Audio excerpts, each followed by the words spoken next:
Hello friends, welcome you all on kick off to success. आज के topic का idea तो आपको थंबनेल देख के लग ही गया होगा कि हम वल्केनो पढ़ेंगे। वल्केनो एक ऐसा टॉपिक है जिससे हर एग्जाम्स में क्वेश्चन आते हैं। इस टॉपिक में यानी वल्केनो में जो आज हम स्टडी करेंगे उसमें हम वल्केनो की एक्टिविटी को स्टडी करेंगे कि कौन सा वल्केनो कहाँ आता है और किस टाइप का होता है। तो चलिए शुरू करते हैं। ज्वालामुखी क्या है? ज्वालामुखी का तात्पर्य उस छिद्र अथवा दरार से है जिससे होकर गर्म लावा, गैस, पत्थर के टुकड़े तथा धूल आदि निकलता है। क्लियर? ज्वालामुखी का शाब्दिक अर्थ होता है जिसके मुख से आग निकलती है। ठीक है, क्लियर। नेक्स्ट हम देखते हैं ज्वालामुखी की संरचना। ज्वालामुखी की संरचना में आएगा कि ये लावा निकलने के बाद कैसी कैसी आकृतियां बनाता है। ठीक है, ज्वालामुखी शंकु सबसे पहले हम देखते हैं। निस्सृत पदार्थ जब ज्वालामुखी छिद्र के चारों ओर क्रमशः जमा होने लगते हैं तो ज्वालामुखी शंकु का निर्माण होता है। मतलब जो भी ये पदार्थ निकलते हैं धीरे धीरे यहाँ जमा होने लगते हैं तो क्या हो जाता है, शंकु जैसी आकृति बन जाती है जो यहाँ डायग्राम में दिखाई दे रही है। ये कहलाएगा ज्वालामुखी शंकु। ज्वालामुखी पर्वत जब जमाव काफी अधिक हो जाता है तो शंकु काफी बड़ा हो जाता है तथा पर्वत का रूप धारण कर लेता है। यह शंकु ज्वालामुखी पर्वत कहलाता है। ठीक है, यानी पहले शंकु बना, धीरे धीरे पदार्थ जमा होने लगे, उससे क्या हो बना, शंकु बना, और जब शंकु आकार में बड़ा होके पर्वत का रूप धारण कर लेता है तो वह क्या कहलाता है, ज्वालामुखी पर्वत।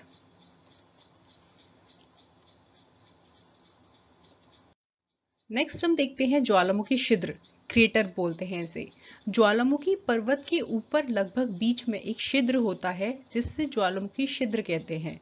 ये वाला जो है जिससे ये सब चीजें निकलती रहती हैं, राख, धूल के कण, पत्थर आदि, लावा, ये वो जगह जहां से निकलते हैं क्या कहलाता है, क्रेटर। और अगर यह ज्यादा बड़ा हो जाए तो यह क्या कहलाता है, कॉल्डेरा कहलाता है। क्लियर? नेक्स्ट देखते हैं ज्वालामुखी नली। यहाँ आप देख रहे हैं जिसमें निकास या वेंट लिखा हुआ है, ये रेड कलर की जो है। ज्वालामुखी छिद्र भूगर्भ से एक पतली नली से जुड़ा होता है जिसे ज्वालामुखी नली कहा जाता है। क्लियर? ये जो है अपना लिथोस्फीयर वाला पार्ट है, लिथोस्फीयर के अंदर एस्थेनोस्फीयर वाला पार्ट है। यहाँ से क्या होता है, ये चट्टानें पिघली अवस्था में लावा फॉर्म, मैग्मा फॉर्म में रहती हैं और धीरे धीरे और इस नली के माध्यम से ये ऊपर आती हैं। तो ये नली क्या कहलाती है, निकास नली या वेंट। ज्वालामुखी मुख जब ज्वालामुखी का छिद्र विस्तृत हो जाता है तो क्या कहलाता है, ज्वालामुखी मुख कहलाता है। वल्केनिक क्रेटर भी कहते हैं इसे। नेक्स्ट हम बात करते हैं कॉल्डेरा की। धसाव या अन्य कारण से ज्वालामुखी मुख का विस्तार अधिक हो जाए तो क्या कहलाता है, कॉल्डेरा कहलाता है।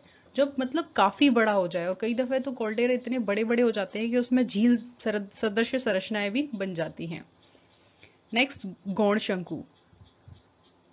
जब लावा मुख्य नली से ना निकलकर दोनों ओर के रंध्रों से निकलता है वह छोटे छोटे शंकुओं का निर्माण होता है तो ये गौण शंकु कहलाते हैं। यहाँ आप डायग्राम में देखेंगे कि ये तो जो है, ये वाली जो है वो तो क्या है, मेन पाइप है, यानी निकास या वेंट कहलाएगी, या ये ज्वालामुखी नली कहला रही थी। लेकिन किसी विपरीत परिस्थिति में या किसी अन्य परिस्थिति में जब इससे ना निकलकर, ये जो मुख्य नली है इससे ना निकलकर ये जो साइड में नलियां हैं इनसे निकलने लगे, और जैसे जैसे निकलने लगे तो क्या होगा, धीरे धीरे यहाँ भी लावा का जमाव होने लगेगा और शंकु सदृश संरचना बन जाती है यहाँ पे। ठीक है, एक अलग ही पर्वत विकसित होने लगता है तो वह क्या कहलाता है, गौण शंकु। नेक्स्ट हम देखते हैं ज्वालामुखी से निस्सृत पदार्थ। ज्वालामुखी से गैस, तरल, ठोस और तीनों प्रकार के पदार्थ निकलते हैं। मतलब इससे गैस भी निकलती हैं, तरल पदार्थ भी निकलते हैं और ठोस भी निकलते हैं। इन तीनों को हम 3 श्रेणियों में बांटते हैं। प्रथम श्रेणी की अगर हम बात करते हैं तो उसमें गैस व जलवाष्प आते हैं। मतलब ये हो गई आपकी गैस फॉर्म। नेक्स्ट हम बात करते हैं द्वितीय की, जिसमें आ जाते हैं विखंडित पदार्थ, जिसमें यानी आपके हुई ये ठोस श्रेणी। और तृतीय बात करते हैं हम तरल श्रेणी की, जिसमें निकलता है लावा पदार्थ। सबसे पहले हम गैस को देखते हैं। सभी निस्सृत गैसों में सर्वाधिक भाग जलवाष्प का होता है। ये यहाँ ध्यान रखने वाली बहुत इंपॉर्टेंट चीज है कि हम यहाँ किसी और गैस को नहीं करके आए। अगर हमारे क्वेश्चन में आए कि अगर बाई चांस ये क्वेश्चन आ जाता है कि ज्वालामुखी निस्सृत पदार्थों में सर्वाधिक प्रतिशत किसका होता है, तो हमें करना है जलवाष्प का। लगभग 60 से 90%, यानी बहुत अधिक मात्रा में निकलती है। अन्य गैसों में देखें तो carbon dioxide, sulphur dioxide, nitrogen आदि। क्लियर। नेक्स्ट हम देखते हैं विखंडित पदार्थ, यानी जो ठोस पदार्थ थे वो, उनमें क्या क्या निकलता है। ये जो पदार्थ होते हैं विखंडित पदार्थ, इसमें बारीक धूल भी निकलती है और बड़े पदार्थ भी निकलते हैं। ये ज्वालामुखी के फटते, जब ज्वालामुखी फटता है तो गैस एवं लावा भी निकलती हैं, और ये सब कहां से निकलते हैं, एस्थेनोस्फीयर से निकलते हैं। इसमें गैसों के साथ साथ कुछ अतिरिक्त ठोस पदार्थ भी धरातल पर निकल आते हैं, और इन निकले ठोस पदार्थों का विभाजन आकार के आधार पर करते हैं हम, कि भाई बड़े आकार का है तो छोटे आकार का है तो विखंडित पदार्थों में आकार के आधार पर विभाजन करके इन ये नाम दिए गए हैं। जैसे लैपिली किसे कहेंगे, मटर के दाने जितने टुकड़े होंगे वो लैपिली कहलाते हैं। बम, आकार में जो बहुत बड़े टुकड़े होते हैं वो बम कहलाते हैं। स्कोरिया, नुकीला टुकड़ा पत्थर का, जो नुकीले होते हैं वो क्या कहलाते हैं, स्कोरिया। फ्यूमिस, बहुत हल्के ऐसे टुकड़े जो हवा पे, जल पे तैरते रहते हैं, मतलब उनके निर्माण में कहीं ना कहीं उनमें ऑक्सीजन स्थित रह गई होगी अंदर, तो वो हल्के हो जाते हैं, तो जल पर तैरते रहते हैं और कुछ मात्रा में राख निकलती है।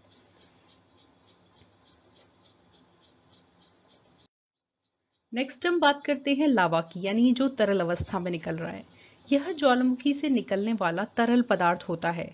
इसका तापमान 600 से 1200 डिग्री सेंटीग्रेड होता है। आप अंदाजा लगा सकते हैं कि कितना गर्म होता होगा ये लावा।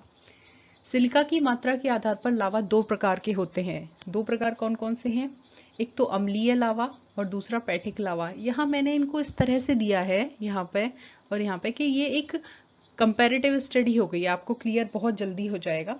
जैसे अम्लीय लावा की बात करें तो इसमें सिलिका की मात्रा अधिक होती है।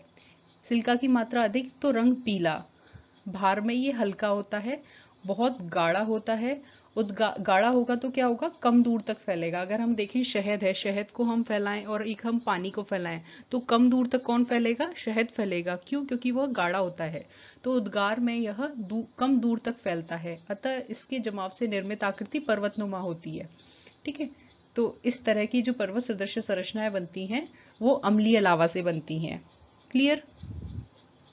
नेक्स्ट हम देखते हैं पैठिक या बेसिक लावा। इसमें क्या होगा, ये जस्ट अम्लीय लावा का अपोजिट होगा। यहाँ सिलिका की मात्रा कम होती है। सिलिका की मात्रा कम होगी तो इसका रंग कैसा हो जाएगा, काला। भार कैसा होगा, अधिक। और कैसा होगा, ये पतला होगा।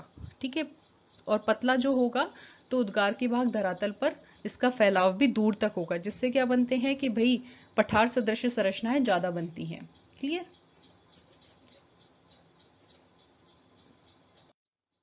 नेक्स्ट हम देखते हैं ज्वालामुखी के प्रकार। यहाँ मैंने एक टेबल बना के कोशिश करी है कि ये आपको अच्छे से क्लियर हो जाए। तो यहाँ देखते हैं, सबसे पहले हम देखते हैं उद्गार के अनुसार।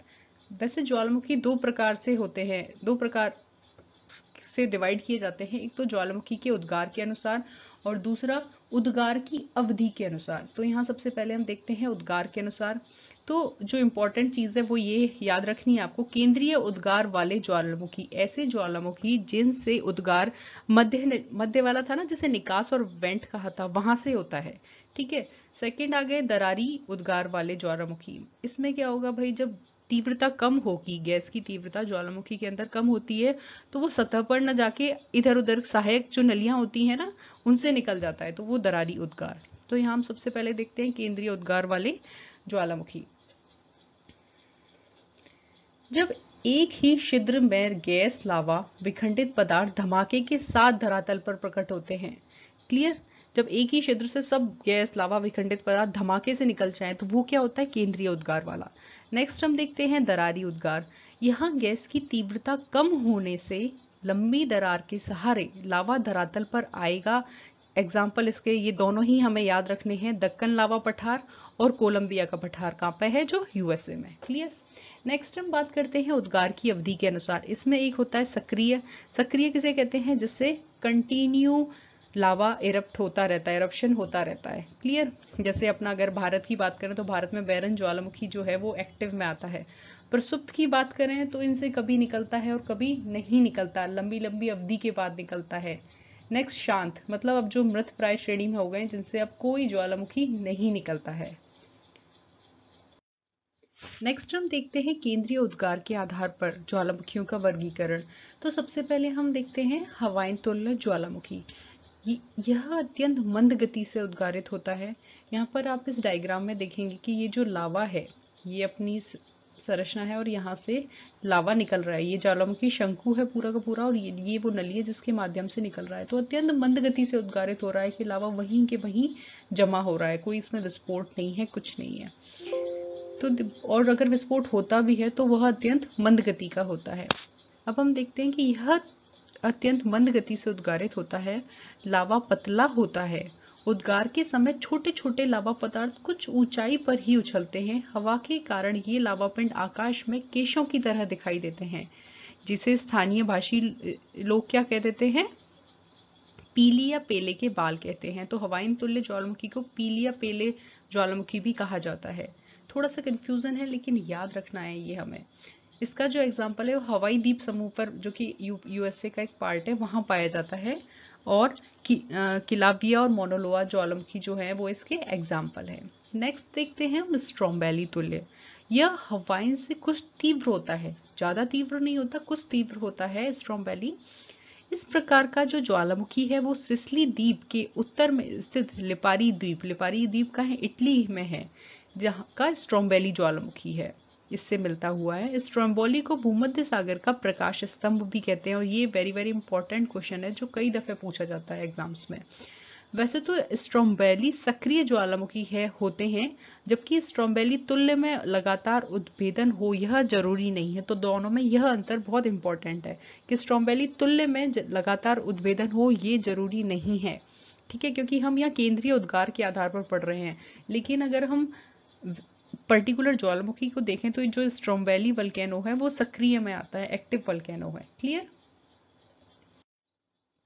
नेक्स्ट हम बात करते हैं वल्केनो तुल्य ज्वालामुखी।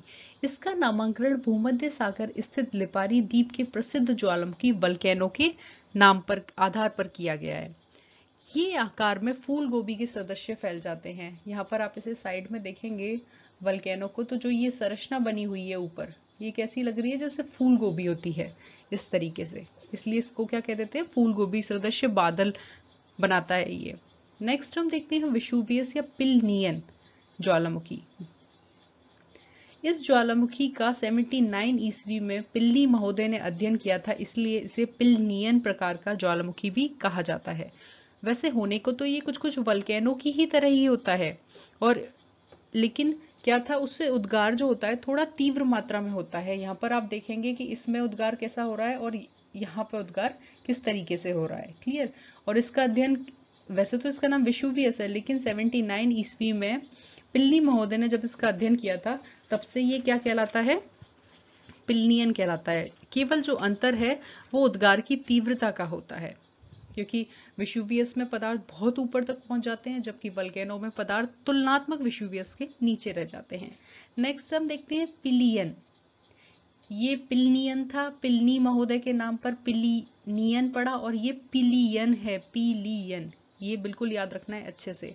यह सर्वाधिक विनाशकारी होता है। जो हमने पांचों पढ़े हैं उन सब में सर्वाधिक विनाशकारी जो है पिलियन है, और सर्वाधिक सामान्य है वो हवाइन तुल्य है। इसमें उद्गार तीव्र विस्फोट के साथ होता है। क्लियर? और वो विस्फोट भी क्यों होता है, आप यहाँ पे देखेंगे ये वाला जो है, ये है आपका पिलियन तुल्य ज्वालामुखी। इसमें कितना ऊपर विस्फोट जा रहा है, क्योंकि क्या होता है कि जो ज्वालामुखी नली होती है उसमें लावा की कठोर पट्टी जमा हो जाती है, जिससे क्या होता है जब विस्फोट निकलता है तो बहुत तीव्र आवाज आती है। ऐसा ही 1902 में पश्चिमी द्वीप समूह है जो अपने, उसके मार्टिनेट द्वीप पर पीली ज्वालामुखी का भयंकर विस्फोट हुआ था। विस्फोट के ही आधार पर इसका नाम पिलियन पड़ा। क्लियर? तो आपको इन पांचों ज्वालामुखी का एक तो क्रम याद रखना है, दूसरा हवाइन तुल्य ज्वालामुखी से हम पिलियन तुल्य ज्वालामुखी की ओर जाएंगे तो इनमें सिलिका की मात्रा बढ़ती जाएगी। सिलिका की मात्रा बढ़ने से क्या होगा, इनमें विस्फोट भी भयंकर होगा और क्रमशः लावा का गाढ़ापन भी बढ़ता जाएगा। तो ये तीन चीजें हैं जो हमें अच्छे से याद रखनी है। नेक्स्ट हम देखते हैं उद्गार की अवधि के आधार पर। उद्गार की अवधि के आधार पर कैसे होते हैं कि जैसे जागृत ज्वालामुखी की हम बात करते हैं, तो जागृत क्या होंगे, वे ज्वालामुखी जिनसे लावा, गैस व अन्य पदार्थ निरंतर निकलते रहते हैं। जैसे यहाँ पर मैंने ये नीचे डायग्राम में एक कार्टून इमेज समझाने की कोशिश करी है कि ये एक्टिव वॉल्केनो है।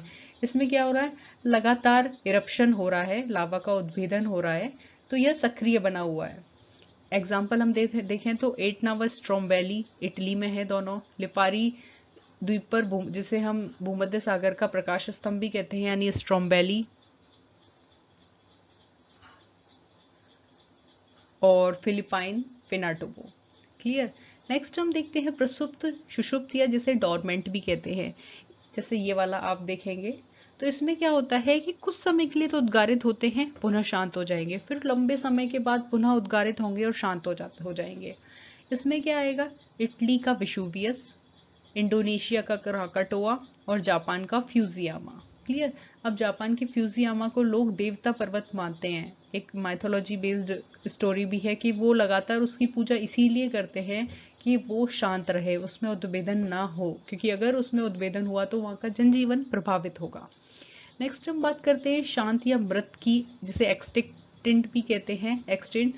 तो इसमें आप यहाँ देखेंगे कि बिल्कुल ही मर चुका है, पट्टी बन गई, इसकी काम खत्म। ईरान का कोहे सुल्तान व देवबंद, म्यांमार का माउंट पोपा और अफ्रीका का किलिमंजारो। ज्यादातर जो ज्वालामुखी पर्वत हैं, जब वो शांत हो जाते हैं तो वो बड़ी बड़ी ऊंची ऊंची चोटियां बन जाती हैं। नेक्स्ट हम देखते हैं ज्वालामुखियों का विश्व वितरण। सबसे पहली और सबसे इंपॉर्टेंट है इसमें परिप्रशांत महासागरीय पेटी।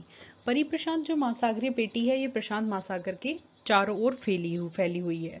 जब हमने प्लेट वाला टॉपिक, प्लेट टेक्टोनिक टॉपिक पढ़ा था, तो वह हमने पढ़ा था कि ये वाला जो प्रशांत महासागर का सराउंडिंग एरिया है, यह एक तरफ तो अपनी अमेरिकन प्लेट और दूसरी तरफ इसी की अपोजिट साइड जुआन डी फूका, इधर कोकोस और नस्का प्लेटों के अभिसरण क्षेत्र था। वहीं दूसरी तरफ ये अपनी यूरेशियन और पैसिफिक प्लेट का अभिसरण हो रहा था।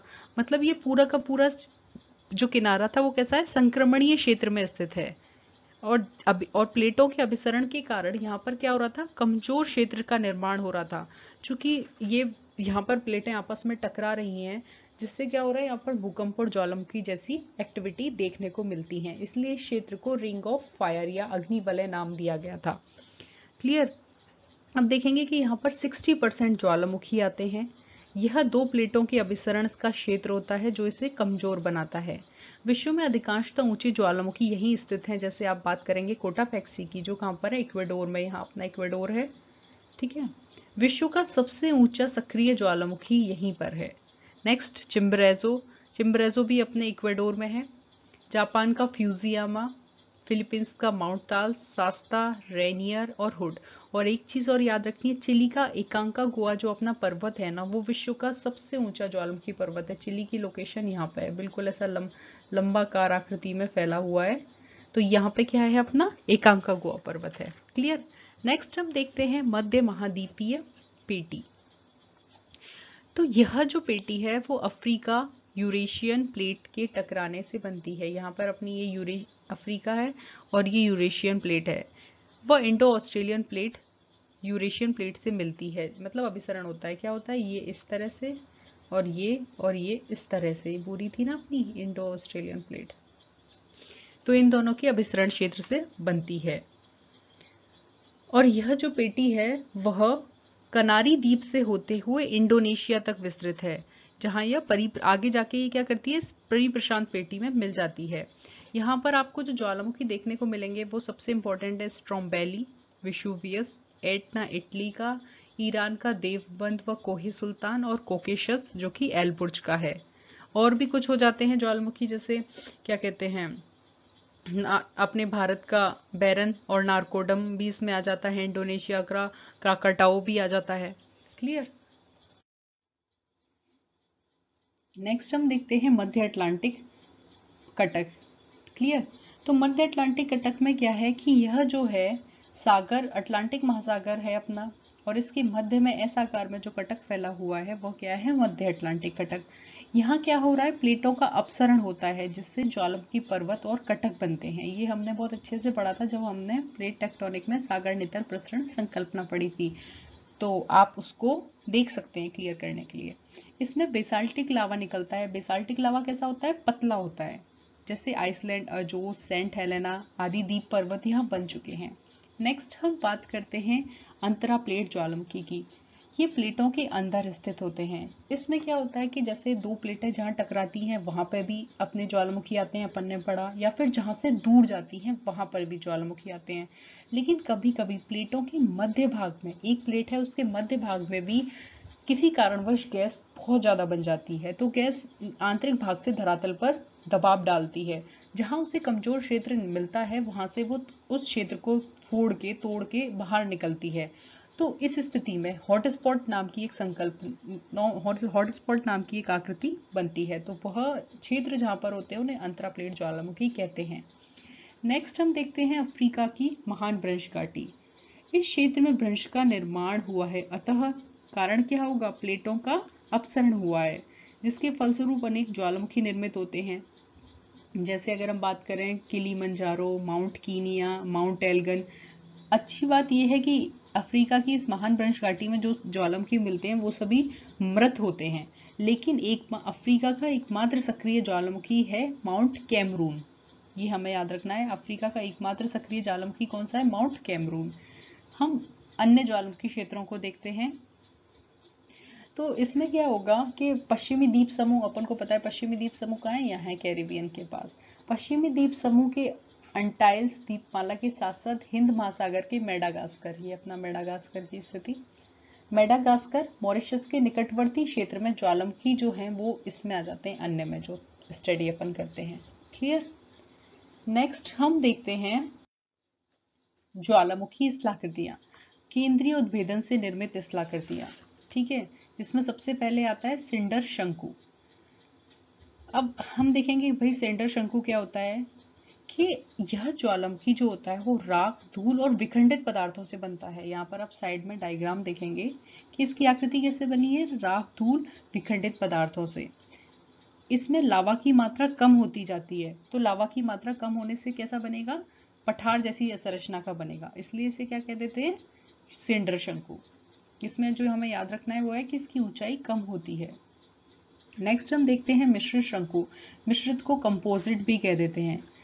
अब इसमें क्या होगा, ये वाला आप देखिए कि जब ज्वालामुखी उत्सर्जित पदार्थ परत दर परत जमते जाएं, क्या होगा, एक के ऊपर जमते जाएं, इधर आए फिर इधर आए, तो वो जो शंकु नुमा आकृति बनेगी, मिश्रित शंकु भी इसलिए उसे मिश्रित शंकु नाम दिया गया है। तो वो कैसी बनेगी, मिश्रित बनेगी, यानी परत दर परत जमते गए। क्लियर। नेक्स्ट हम देखते हैं परिपोषित शंकु या पैरासाइटिक कॉन। ये एग्जाम में काफी पूछा जाता है। इसमें क्या होता है, आप यहाँ पर डायग्राम में देखेंगे, ये वाला है कि जब ज्वालामुखी की मुख्य नली में से छोटी छोटी उपशाखाएं विकसित हो जाती हैं, यानी ये मुख्य नली और इसमें से छोटी छोटी शाखाएं निकल जाती हैं, तो इनसे लावा निकलने के कारण यहाँ पर भी जमाव होने लगता है, यानी पर्वत सदृश संरचनाएं बनने लगती हैं। यानी कई सारे एक शंकु तो ये बन रहा था, फिर ये नलियों के कारण ये शंकु बन गए, और भी ऐसे हो जाते हैं, तो इसे क्या कह देते हैं, परिपोषित शंकु। और ये कहाँ देखने को मिलता है अपन को, माउंट शास्ता यूएसए में। क्लियर। नेक्स्ट हम देखते हैं अम्लीय लावा शंकु। अम्लीय हमें पता होता है कि अम्लीय लावा जो होता है वो गाढ़ा होता है, यानी उसमें सिलिका की मात्रा कैसी होती है, ज्यादा होती है, जिसके फलस्वरूप क्या हो जाता है कि वो जो पर्वतनुमा आकृति बनाता है। सबसे ज्यादा इंपॉर्टेंट है कि अम्लीय लावा कैसी बनाएगा, पर्वतनुमा आकृति बनाएगा, और ऊंचे और ढाल तीव्र होते हैं। इसका उदाहरण है स्ट्रोम्बेली जो है वो इसका उदाहरण मिलता है। अन्य देखें तो क्राकाटोआ, यूनियन द्वीप के जो ज्वालामुखी वो सब इसमें आते हैं। नेक्स्ट हम बात करते हैं बेसिक या क्षारीय की। तो यहाँ पे क्या होगा कि सिलिका की मात्रा कम होगी, जिससे क्या होगा, ये पतला होगा, पतला होगा तो बहेगा दूर तक, और क्या बना लेगा, पठार सदृश संरचना बनाता है। ऐसा कहाँ मिलता है, हवाना प्रकार के इन्हें शंकु भी कहा जाता है, और हवाई द्वीप का जो मोना लोआ ज्वालामुखी है वो इसका एग्जाम्पल है। नेक्स्ट हम बात करते हैं शंकु में शंकु। इसमें क्या होगा, ये जो स्थिति मिलती है ज्यादातर सुसुप्त प्रकार के ज्वालामुखी में पाई जाती है। कैसे कि जब लंबे समय तक कोई विस्फोट नहीं होता तो मुख्य शंकु के अंदर कोई शंकु नहीं होता, लेकिन अगर लंबे समय के बाद पुनः विस्फोट हो जाता है तो उस जो पुराना शंकु था उसके अंदर नया शंकु बन जाता है, जैसे माउंट ताल और विशुवियस में जो देखने को मिलता है। नेक्स्ट हम देखते हैं स्पेंटर। स्पेंटर में क्या है कि जब लावा के प्रवाह के समय गैस के बुलबुलों के साथ जमा होकर अनियमित शंकुओं का निर्माण करते हैं तो उसे क्या करते हैं, स्पेंटर शंकु। मतलब अनियमित आकृति के जब बन जाते हैं ना शंकु, तो वो स्पेंटर की कैटेगरी में जाते हैं। नेक्स्ट हम देखते हैं दरारी उद्भेदन से निर्मित स्थलाकृतियां। ये तो अभी हमने जो पढ़ी है वो मतलब मुख्य नली से निकलेगा, तब क्या बनेगा। नेक्स्ट हम देखते हैं दरारी उद्भेदन से निर्मित स्थलाकृतियां। सबसे पहले इसमें गैसर, फिर धुआरे और लावा पठार। यह हम सबसे पहले देखते हैं गैसर। गैसर शब्द को गैसर जो शब्द है वो गैसर से लिया गया है, जिसका अर्थ होता है तेजी से उछलता हुआ। यहाँ पे क्या होगा कि गैसर का जो संबंध है ना वो नीचे के यानी धरातल के नीचे के गर्म जल स्रोतों से होता है। जैसे हम देखें तो उत्तरी अमेरिका के येलोस्टोन नेशनल पार्क का ओल्ड फेथफुल नामक गेजर बहुत फेमस है। नेक्स्ट हम देखते हैं धुआरे। धुआरे को बोलते हैं फ्यूमरोल्स। इसमें क्या होता है कि इसका संबंध धरातल के नीचे गैस या वाष्प से होता है जो धुआरों के रूप में निकलती रहती है। इनमें कार्बन डाइऑक्साइड, हाइड्रोक्लोरिक एसिड आदि बहुत निकलता है। सबसे बड़ी बात है, जिन धुआरों में गंधक की मात्रा अधिक होती है उसे गंधकीय धुआरे कहते हैं या सॉल्फतारा भी कहते हैं। इटली के नेपल्स के सॉल्फतारा नामक गंधकीय धुआरे के नाम पर इसको सॉल्फतारा नाम दिया गया है। नेक्स्ट हम देखते हैं लावा पठार।